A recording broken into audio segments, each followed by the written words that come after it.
आज है हमारा डेली लर्निंग का डे 5 और आज हम डिस्कस करेंगे MOH लाइसेंस और DHA लाइसेंस के बारे में। देखिए, जो भी लोग अबू धाबी के अलावा बाकी 6 स्टेट में काम करना चाहते हैं, जिसमें शारजा, अजमान, रास अल खैमा, कुवैत, फुजैरा और दुबई, इन 6 स्टेट में काम करने के लिए अगर आप आना चाह रहे हैं तो बेस्ट लाइसेंस है आपके लिए DHA। क्योंकि DHA का बेनिफिट क्या है कि जैसे आप DHA लेते हैं तो आपका MOH की एलिजिबिलिटी आसान हो जाता है। तो आप DHA लें, उसके बाद सेम आपकी जो DHA की एलिजिबिलिटी है उसको कन्वर्ट करें MOH में, तो आपके पास 6 स्टेट्स में काम करने के लिए लाइसेंस हो जाएंगे, 2, जो कि जिनका नाम है MOH एंड DHA। ठीक है, दोनों की एलिजिबिलिटी आपको मिल जाएगी। Now what is the requirement?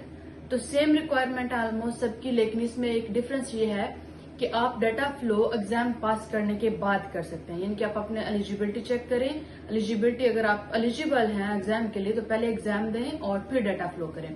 Abu Dhabi में थोड़ा इसके अपोजिट है, पहले आपको डाटा फ्लो करना होता है फिर आप एग्जाम के लिए एलिजिबल होते हैं। अब अगर आप DHA या MOH कर रहे हैं तो पहले आप एलिजिबिलिटी चेक करेंगे जो कि फ्री ऑफ कॉस्ट है, उसके बाद आप एग्जाम पास करेंगे और उसके बाद आप डाटा फ्लो करेंगे। क्योंकि डाटा फ्लो इज एक्सपेंसिव, उसमें तकरीबन पाकिस्तानी अगर बात की जाए तो आपका 1.5 से 2 लाख खर्च हो जाता है और आपको नहीं पता होता कि आप एलिजिबल हैं एग्जाम के लिए या नहीं। ये अबू धाबी का रूल। लेकिन दुबई में आप पहले से एलिजिबिलिटी चेक करके अपना 1.5 से 2 लाख बचा सकते हैं। अगर आप नहीं एलिजिबल तो आप एग्जाम के लिए मत बैठें, और अगर आप एलिजिबल हैं तो आप एग्जाम के लिए बैठें, और अगर आप एग्जाम पास कर जाते हैं तो उसके बाद आप अपना डाटा फ्लो करवाएं। तो इसमें आपको पैसों की बचत हो जाती है।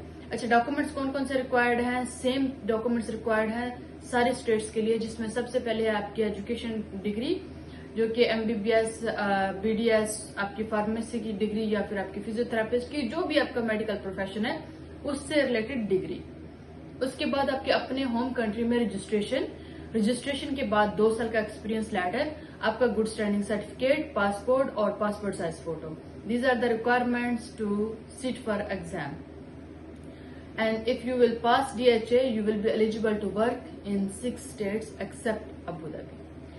अब बहुत सारे लोगों का होगा कि नहीं अबू धाबी में भी लाइसेंस ट्रांसफर हो जाता है। जी हाँ, अबू धाबी में भी आपका लाइसेंस ट्रांसफर हो जाता है, लेकिन GP को दोबारा एग्जाम देना पड़ता है। सिर्फ स्पेशलिस्ट जो हैं वो एग्जाम्प्टेड हैं इसमें। जो बाकी जितने भी प्रोफेशन हैं, जब वो अपना लाइसेंस ट्रांसफर करते हैं तो पहले वो अपना डाटा फ्लो ट्रांसफर करते हैं, फिर डाटा फ्लो ट्रांसफर होने के बाद जैसे उन्हें अपना लाइसेंस ट्रांसफर करना होता है तो नीचे ऑप्शन आता है कि you have to pass the exam. लेकिन बाकी 6 स्टेट्स में आपको दोबारा एग्जाम देने की जरूरत नहीं होती है।